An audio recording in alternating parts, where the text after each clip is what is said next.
Hey guys, it's Rosa here, and these are my helpful tips and tricks to help you get through Medieval Dynasty.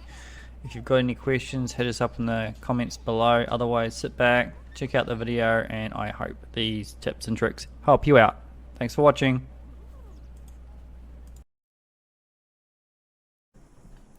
This tip is for weight capacity. So the way you increase your weight is early game you have about 35 kilo weight capacity. You can't really do much for a while. When you eventually get to your tier 3, you have a 15 kilo increased weight there. You basically have to manage that weight early game pretty much, but as you get along with the game and you unlock this mule, then the next step is to go to your technology, and once you have the sewing hut, you want to purchase the simple backpack and the small pouch, and you make these with over here backpacks and pouches, and your linen thread is the main one. But if you get to that point where you know what you're doing and you know how to make linen thread by getting flax from farming, and then you obviously, that's how you do it. And I'll show you my character. There's your backpack and there's your pouch.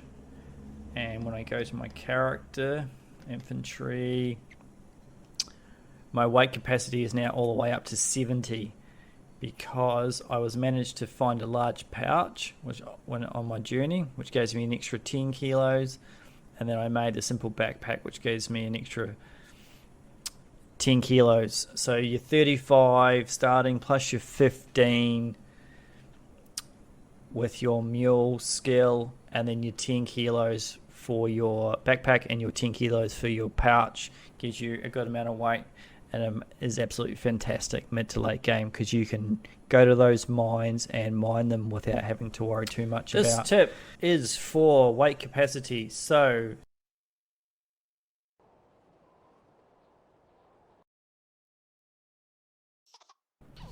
this next little tips part is for your house and sort of environment.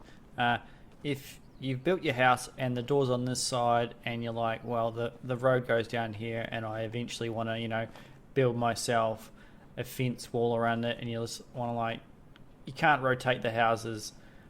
So what you have to do is just go into your destroy thing and take away this.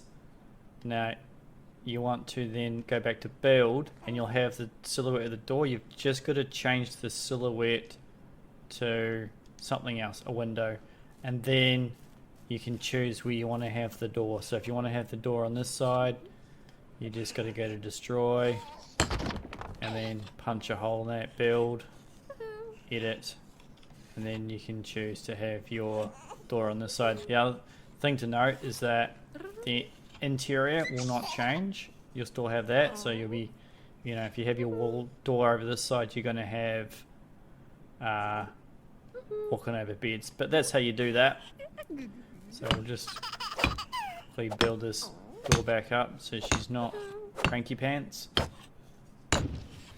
You'll notice in the top left of the screen, once you do edit a house, that you do have to put those people back in that house. So you just got to click on the person once, click on the house, which is not working, which is not good.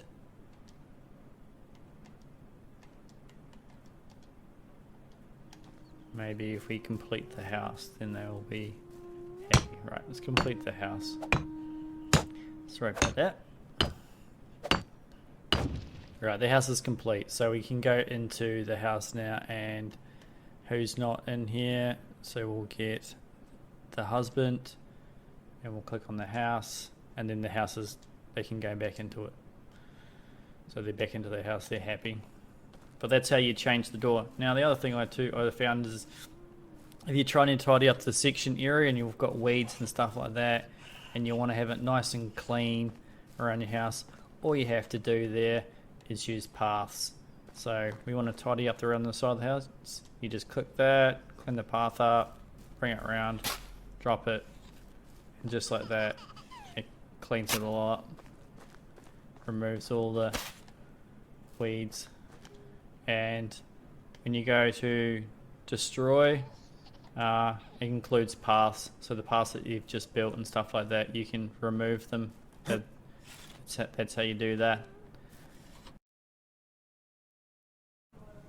Hey guys, this next simple tip is just to make sure that when you get to spring, to collect as many berries as you can.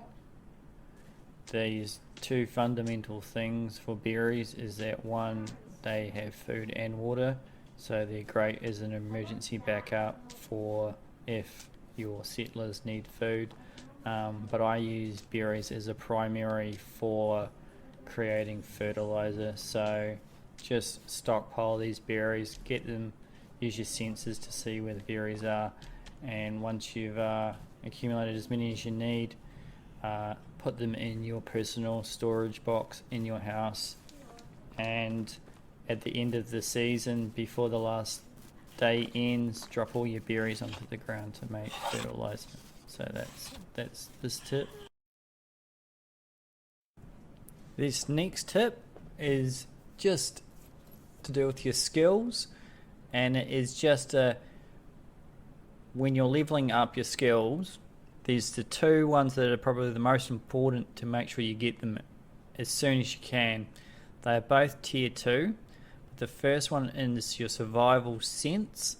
That is, so when you go into spectator mode, you can see all the plants, everything that's on the ground. It makes that side of things, collecting things and finding things, super easy and will not struggle finding them. And then the other one is your hunting, which is your tracker. So that one is basically you can find animals in the wild, track them with the blood and stuff like that. So those two skills are the most important. The other one later on is the mule for increasing your weight, but get those two ones, tracker.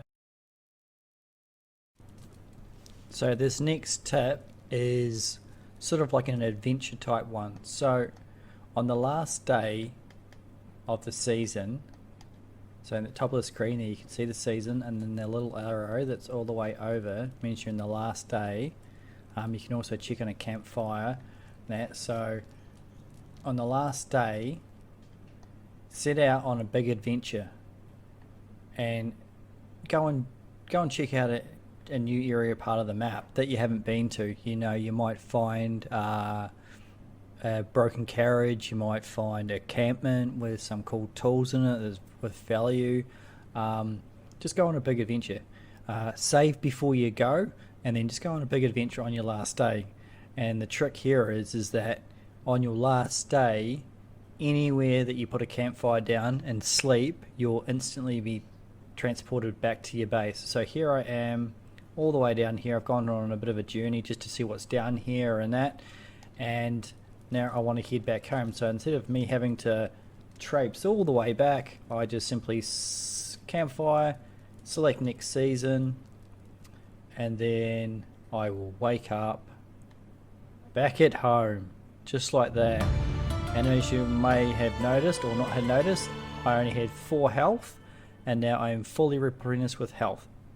Back at home, just like that.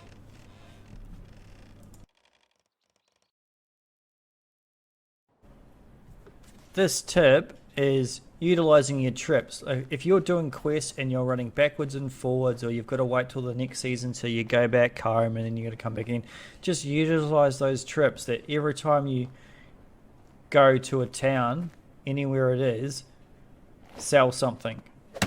So my easiest one to do is that I just get my axe out and I chop down a few trees, grab all my logs,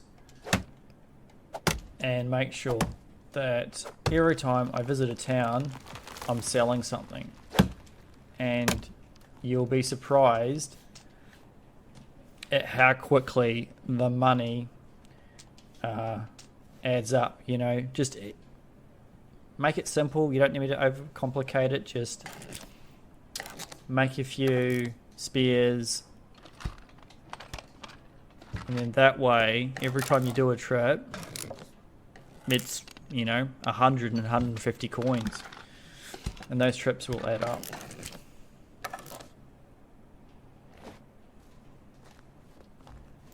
So yeah, you just get some spears and see who you need to speak to, and Hello. Whatever you need, I've got it. just sell your spears. There's 80 coins just like that. And then if you got anything else that you don't need, See you soon. just random stuff, sell it. So it all adds up. So that's it for today.